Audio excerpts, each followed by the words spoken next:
días, esto es Agenda 7.3, iniciamos una nueva semana, lunes 10 de septiembre, vamos a conocer los temas culturales más importantes del día. Sin duda, uno de los hechos más resaltantes en el sector cultura es el retorno, la presentación de la máscara de SICAN. Más adelante vamos a tener más detalles con respecto a esta importante presentación, pero antes vamos a contarles que el Ministerio de Cultura trabaja en la elaboración de los expedientes técnicos para la conservación y seguridad de los 56 museos registrados en el Sistema Nacional de Museos. Para ello se han realizado los respectivos diagnósticos, estableciéndose las prioridades y principales necesidades de mantenimiento y de seguridad. Se priorizarán los 10 museos que reciben mayor cantidad de visitantes. Estas inversiones ascenderán aproximadamente a 6 millones de soles que serán distribuidos entre los 56 museos. El resultado de estas inversiones serán museos preparados para reducir los potenciales riesgos que atentan contra la seguridad de los mismos y fortalecer, por supuesto, la capacidad de respuesta del personal y de la población en general ante situaciones de emergencia.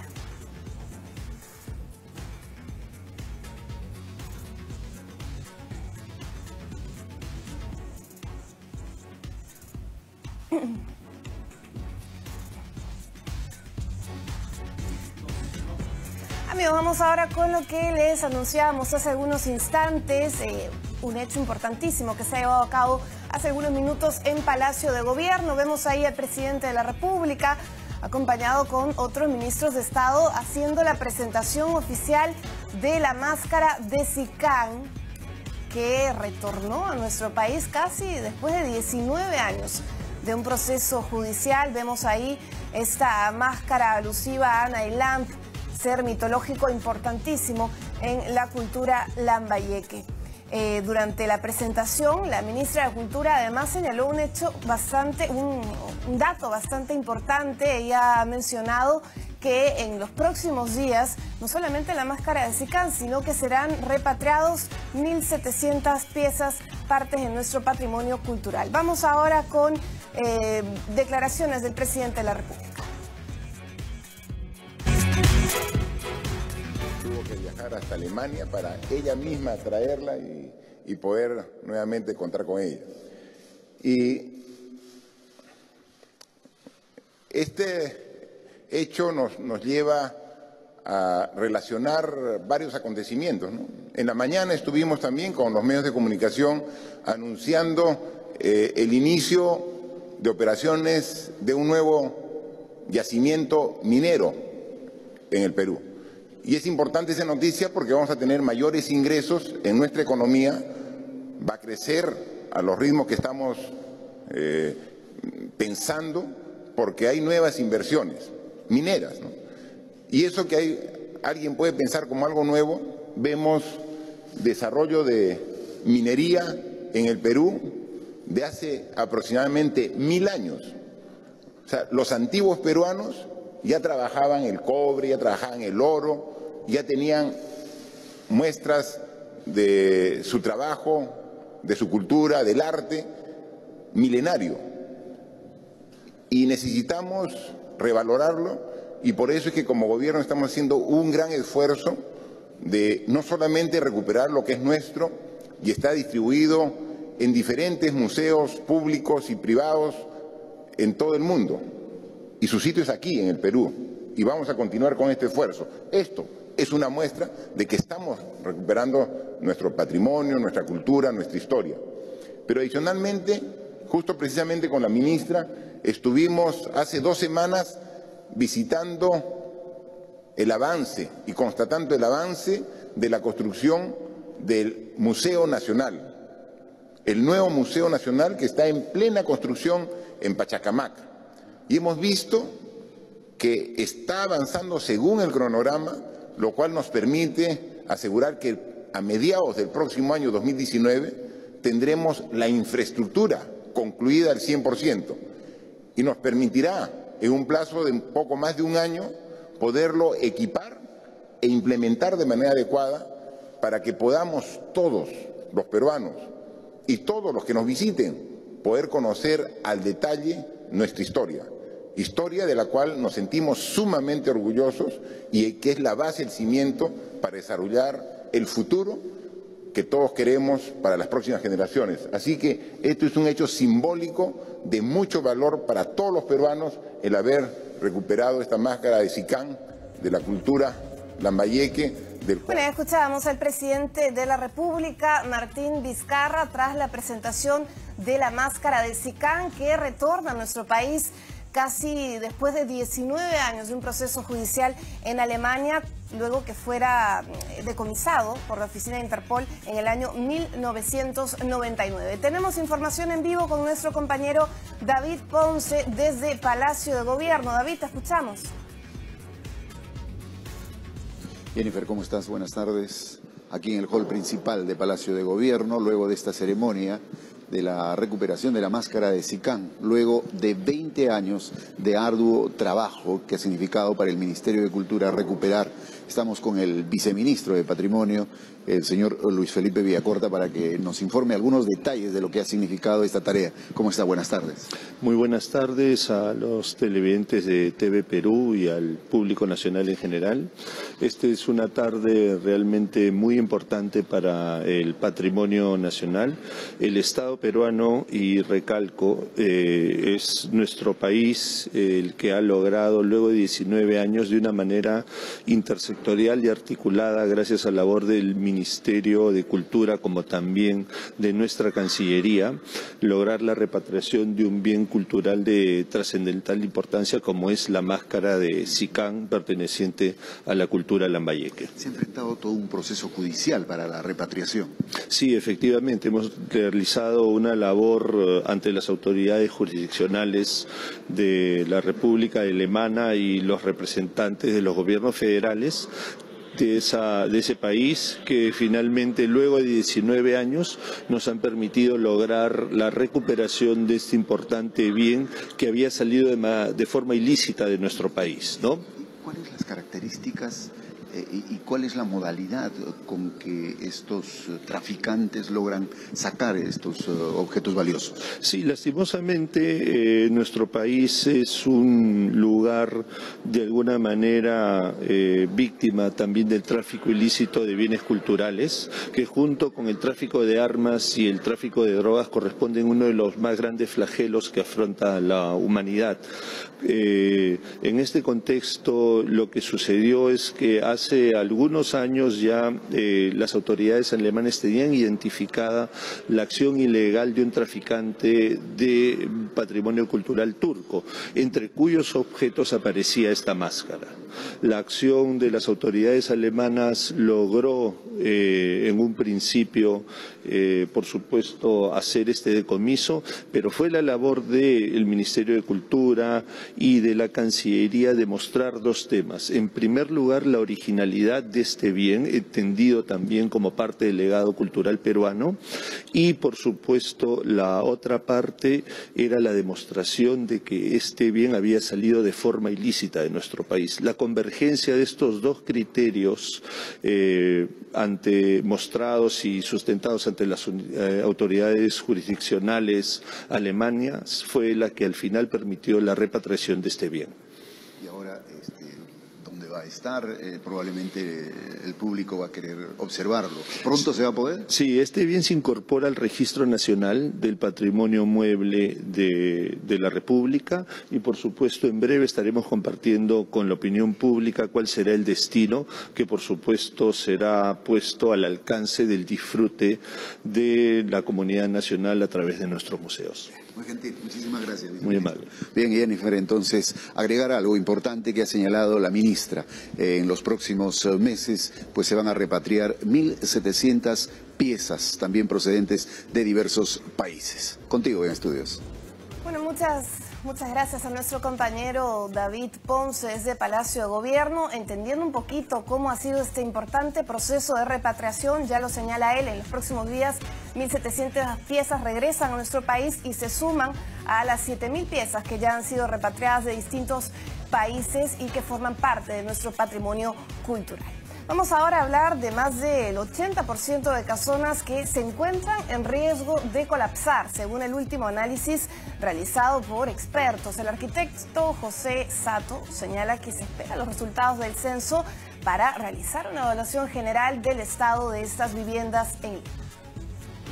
La humedad debilitó la estructura de esta casona de Quincha, ocasionando un gran agujero en la pared. Este es un ejemplo de las muchas viviendas que aún siguen en pie en zonas como Barrios Altos, La Victoria y el Rímac.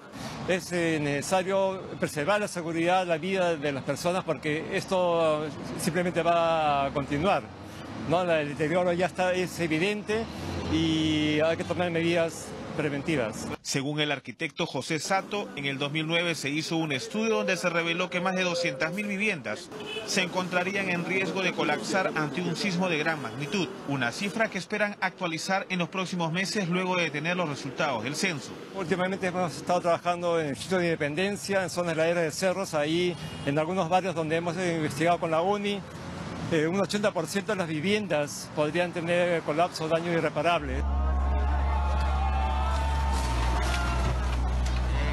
Está cediendo, se cae el balcón. ¡Ay,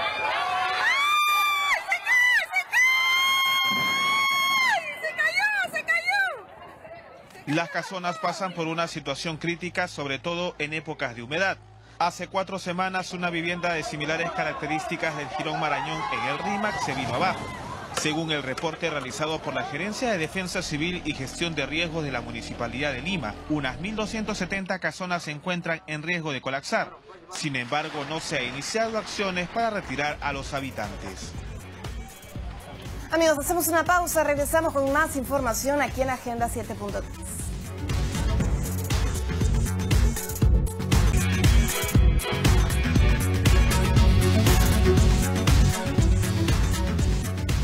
Amigos, continuamos en Agenda 7.3. Muchas gracias por su sintonía. Queremos compartir con ustedes una excelente noticia porque 2 programas de nuestro canal IP obtienen el primer y segundo lugar en el 4º Festival Mundial Audiovisual para Niños en Santiago de Chile. Esto es sin duda pues una satisfacción enorme para toda la familia del IRTP. Veamos.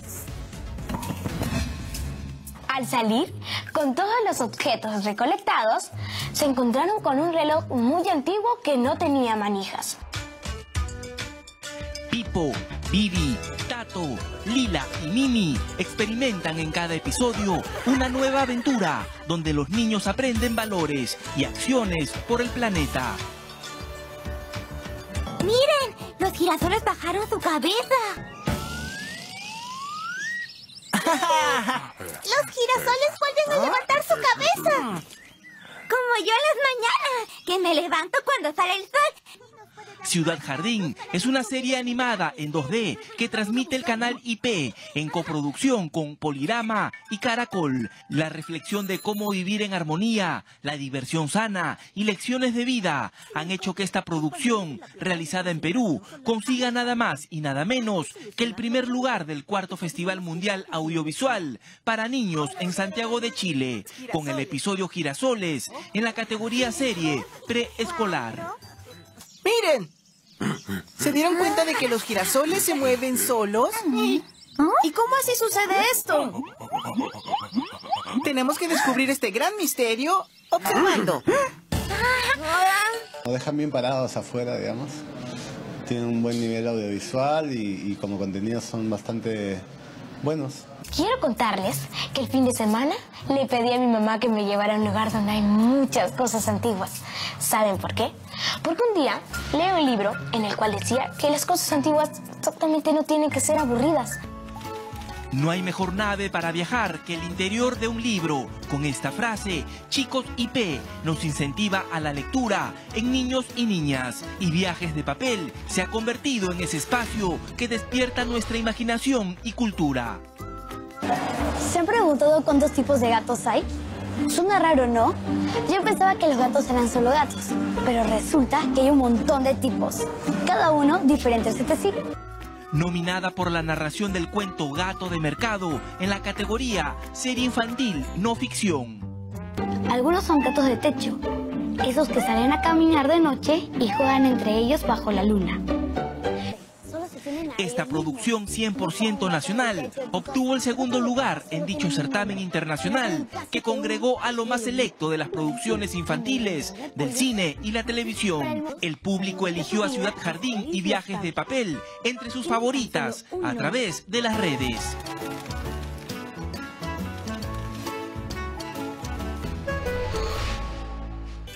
El presidente del Instituto de Radio y Televisión del Perú, Hugo Coya, destacó los logros obtenidos por ambas producciones hechas en el Perú.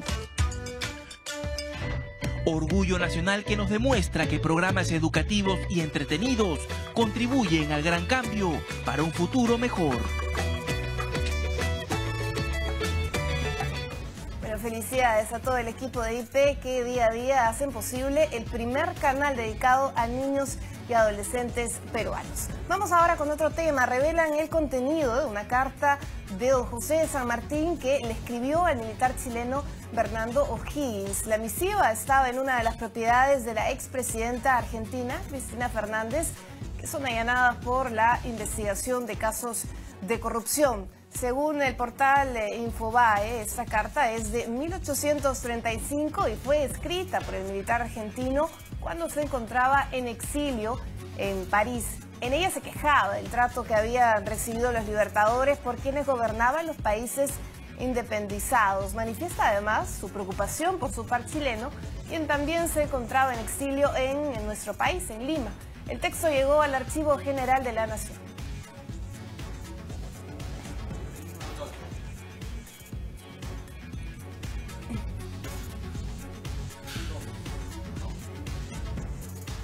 Bueno, vamos ahora a conocer propuestas teatrales. Una es el actor Fernando Luque, quien deja las tablas para dirigir, o sea, deja la actuación para dirigir esta vez la obra Frankenstein, jugando de alguna manera con fuego. Pieza literaria de Barbara Field. Esta obra muestra a un Frankenstein en una faceta más sutil y hasta quizás con una estética peruana. Deja al lado lo europeo y da toques peruanos a la obra. Frankenstein jugando con fuego es una adaptación de la pieza literaria de Barbara Field, que busca tocar las inquietudes existenciales que habitan en cada uno de nosotros. Esta obra, dirigida por el actor Fernando Luque, cuenta con un elenco de actores con amplia trayectoria y talento como Alain Salinas, Oscar Yepes, Santiago Suárez, Kimi Gómez y Alonso Aguilar. Hemos tratado de apropiarnos de la historia de Frankenstein, pero con mucho cuidado de respetar la esencia, ¿no? Porque de todas maneras, si bien creo en que siempre se debe reinterpretar desde nuestra época un texto clásico, me parece que de todas maneras siempre hay que escuchar también la esencia de la obra. Según Luque, en esta obra no se apreciará a un Frankenstein terrorífico, como siempre lo muestran, sino más sutil y con estética peruana. Nos hemos fundado, pues, por ejemplo, en Manuel Piqueras Cotolí, que son los diseños en los cuales nos hemos inspirado para la escenografía, que Cotolí es un arquitecto neoperuano del siglo del pasado, inicios del siglo XX, y tenía toda una propuesta acerca de lo que debía ser la arquitectura peruana, ¿no? Entonces, por ejemplo, el personaje de Alain también, hemos visto muchas figuras, muchas pinturas de Sabogal. O sea, no es que hayamos hecho un Frankenstein tanto como peruano, sino que hemos hecho una estética, hemos tratado de encontrar una estética peruana, hemos hecho una búsqueda en ese sentido, ¿no? Además, porque también en la historia hay muchos componentes que se pueden hacer muchas analogías con la historia del Perú, ¿no?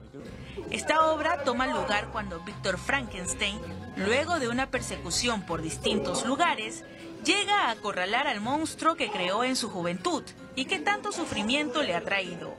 Sin embargo, pronto se dará cuenta que el acorralado es él. Frankenstein jugando con fuego está en escena de jueves a lunes en el Centro Cultural Himna de Miraflores, a las 8 de la noche hasta el 7 de octubre.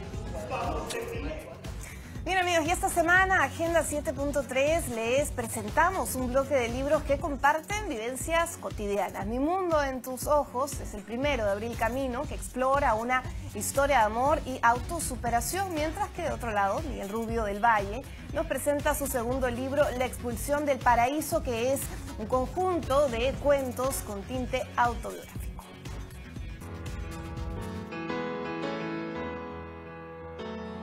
La cartelera literaria nos trae esta semana 4 libros que prometen impactarlo. El escritor y guionista Miguel Rubio del Valle presenta su libro La expulsión del paraíso. El título incluye una serie de cuentos sobre sucesos ocurridos en diferentes etapas de la vida del autor.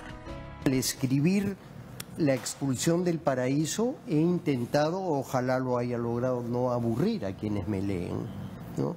Son 18 cuentos que están intercalados con igual número de crónicas. Tanto los cuentos como las crónicas son autobiográficas.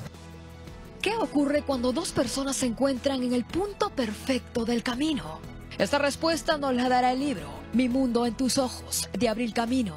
Entre música de los 70, la obra nos introduce en una historia de amor fascinante. Es una historia de autosuperación, de momentos de revelarse el dolor que lleva uno adentro. Es una historia romántica entre Summer y Loan, que Loan también es un joven que tiene un pasado oscuro. Si no administramos bien nuestro dinero, nos pasaremos la vida llenos de preocupaciones. Y como también pensamos en su economía, les presentamos El hábito del dinero, de Walter Eizaguirre. Rompe mitos y aprende a invertir. Entonces lo que queremos acá es empezar a romper esos mitos. Si yo gano muy poco, no puedo ahorrar. O si yo no tengo suficiente dinero, no puedo invertir. El tema es que nosotros debemos empezar, ¿no? Entonces con ese sol diario sostenido, en 8 o 9 años ya tienes casi 10.000 soles para poder iniciar a lo mejor un pequeño capital de trabajo. Y para los amantes de la literatura de suspenso, tenemos Norma, el primer libro del escritor Pablo Cermeño. El título nos sumerge en la historia de una escritora internada en un hospital psiquiátrico. En esta novela yo cuento la historia de Norma en el hospital psiquiátrico y cuento también lo que ella escribe en su libro. Al final de su libro, en teoría, las personas deberían saber qué es lo que pasó con ella. Pero es un final completamente inesperado, así que nada, se los recomiendo, está muy buena. Si les gusta el suspenso, tienen que leer esa novela. Las propuestas están hechas, la decisión es suya. Amigos, y con esto terminamos esta edición de Agenda 7.3. Muchísimas gracias por acompañarnos. Mañana nos encontramos con más información cultural. Permiso, buenas tardes.